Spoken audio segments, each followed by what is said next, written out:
tell us a little bit about how you got into cycling? I've been around bikes my entire life. My dad's he was a big downhill racer back in the late 80s and early 90s, and always just rode recreationally. So when I was 10 and my brother Parker was 12, he brought us out to the Alkek Velodrome in Houston, Texas, and we did this youth development league. And at the end of it, there was just a little series of racing, and the winner won a free bike. And then I ended up winning the Omnium, and I won the free bike, and I've been racing ever since. So your first bike was free. What kind was it? It was a Fuji, yeah, Okay. Fuji steel track bike. So raced it for a few years before moving on. Right on. How did you get from velodrome into the road then, especially since your dad was a mountain bike racer? Yeah, since raced with a lot of kids my age, and since we had a really good program out at the track, and so we'd always do road rides on the weekend. I had a great club, Northwest Cycling Club in Houston, Texas, that helped support me, and I always kind of knew that road was where I wanted to be, and so slowly I transitioned over to the road, and been doing it ever since. And how did you get hooked up with the Bontrager team?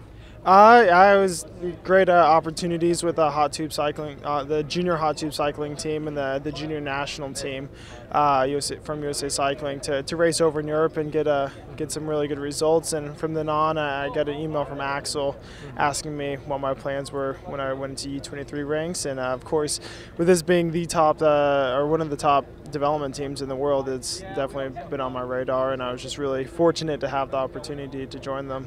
Yeah, Bontrager is one of the top development teams in the world, and you guys get great support here. What's it like working with a director like Axel? How's that helped you develop as a racer? For sure, Axel's a jack of all trades. I mean, he did this. He had a great career himself, and he raced for a long time, and so he knows everything about the sport. And he knows, and he's a great teacher as well. But he's also, I think, one of the biggest kids on the team. So he keeps it fun, but he also helps us learn a lot too.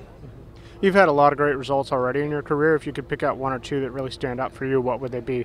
I think actually this week being in the best young rider jersey at the Amgen Tour of California is probably one of my greatest accomplishments and one that I'm most proud of. So hopefully I can keep it the next few days and wear it going into Santa Rosa. Okay.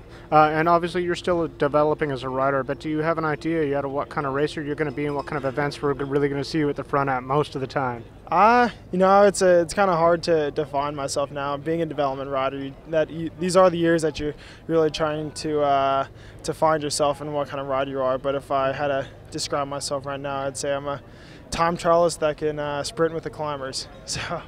Okay. Do you have any nicknames yet? No, everyone called me Law Dog when I was younger, so it's kind of stuck with me over the years.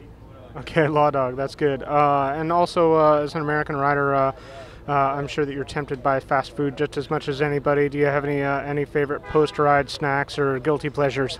I mean, definitely over the years, especially being on this team and working with Axel, you kind of start to wean away from the fast food. But I will say I do enjoy Chinese food. It's my favorite.